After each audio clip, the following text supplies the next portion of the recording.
Bonjour à tous et bienvenue chez Trading Institute. Nous allons commencer l'analyse du jour pour le S&P, le Nasdaq 100 et le S&P 500 pour ce lundi 16 décembre 2024.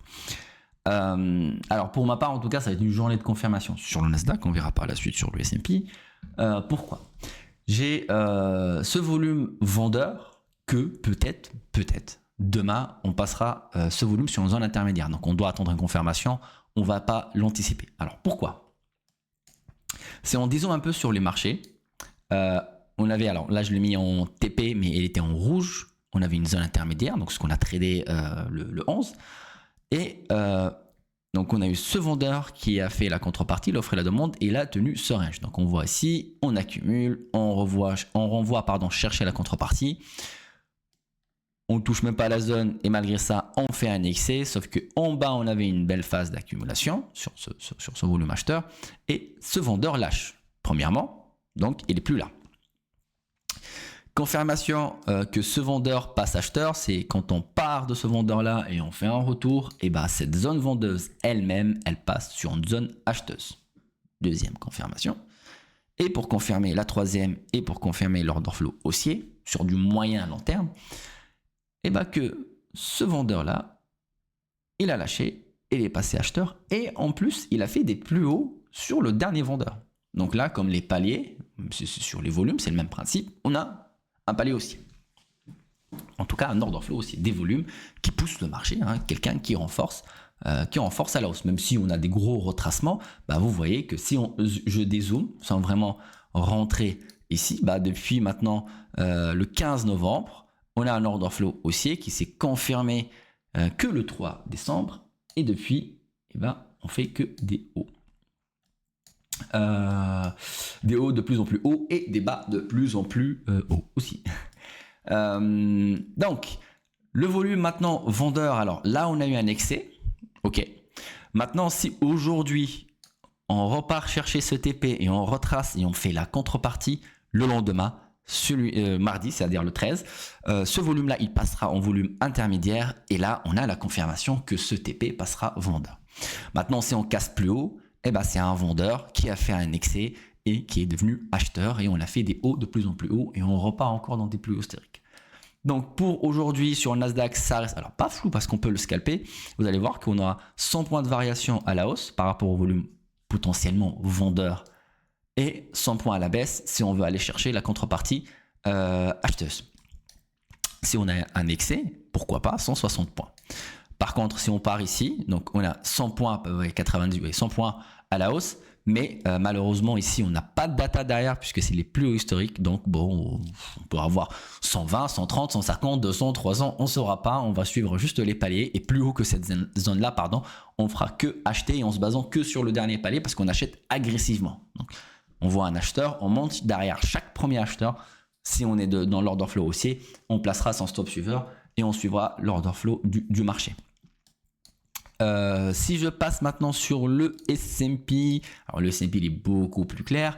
Vous allez voir la différence avec le volume vendeur qu'on a dit, il peut potentiellement passer intermédiaire et le volume vendeur du S&P qui confirme qu'il est vendeur. Pour l'instant, voilà. Il est beaucoup plus lisible et beaucoup plus propre que le Nasdaq. J'ai mis un TP, alors sur le S&P on peut mettre un deuxième au plus haut ici, le même que le Nasdaq qu'on a touché, qu'on va bientôt le toucher. Je peux vous le mettre comme ça, voilà.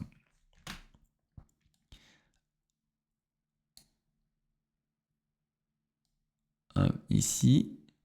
Et donc, la seule différence que sur le S&P, on a cette zone intermédiaire qui était une zone acheteuse, vendeuse, acheteuse, excès et vendeuse.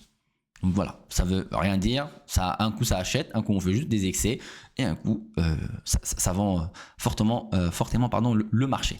Donc ça reste une zone intermédiaire. Donc pour le S&P, si on ouvre dans cette zone, on fera attention.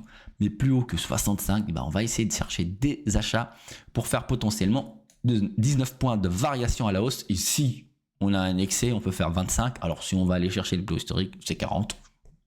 On va le laisser de côté, mais en tout cas, déjà si on vise le vendeur et voir un excès sur le TP, pour faire à peu près une variation de presque 30 points, 26 points, C'est déjà plutôt pas mal.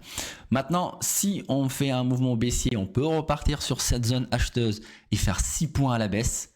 Et si cette zone acheteuse lâche, on peut faire à peu près 17 points et demi en retracement sur le premier TP. Après, je vous laisse choisir si vous voulez prendre un autre TP. Alors, je vais le tracer. En même temps, on mettra 2, même si on verra si ça bouge. Bon, on préparera d'avance comme ça, voilà. Et donc, si cette zone lâche, qu'est-ce qu'on a ici? En descendant du haut vers le bas, on retrouvera ce gros volume qui a fait cette phase d'accumulation, l'origine de ce mouvement haussier. Et là, on viendra ici et on mettra notre deuxième TP de la journée si on a des grosses variations. Alors, je pense... Oula, pardon. Je suis désolé, pardon. Alors je pense que Nico il a fait le point sur les PMI etc d'aujourd'hui, donc on aura PMI, ça peut ramener une bonne volate. Oh mon dieu, ça peut ramener une bonne volate pour les marchés pendant l'open. Alors peut-être pas au point de vraiment décaler, mais on verra. On peut rien anticiper, c'est lundi. Je vous montre pas, pour ma part, ça reste alors flou, non, pas flou, mais on attend de confirmation. Donc, si on prend vraiment l'extrémité, le plus gros du mouvement, on peut avoir 46 points à la baisse sur le S&P et 41 points, 40 points à la hausse sur le S&P. Ça, c'est on prend vraiment large. Pour ma part, je prendrais vraiment la plus grosse variation, c'est 25 points pour aller chercher le TP haussier à la hausse et une quinzaine, 16-15 points à la baisse pour chercher le TP de notre scénario baissier. Donc voilà pour le S&P. J'ai fait le Nasdaq. Donc c'est parfait. Prenez soin de vous et on se retrouve très prochainement sur des lives et je vais poster le planning de cette semaine où on aura malheureusement 2 sessions parce que c'est tellement serré avant les vacances où on va travailler les paliers de prix, 2 ateliers, un le matin, un le soir. Je vais vous envoyer le planning en détail sur Discord.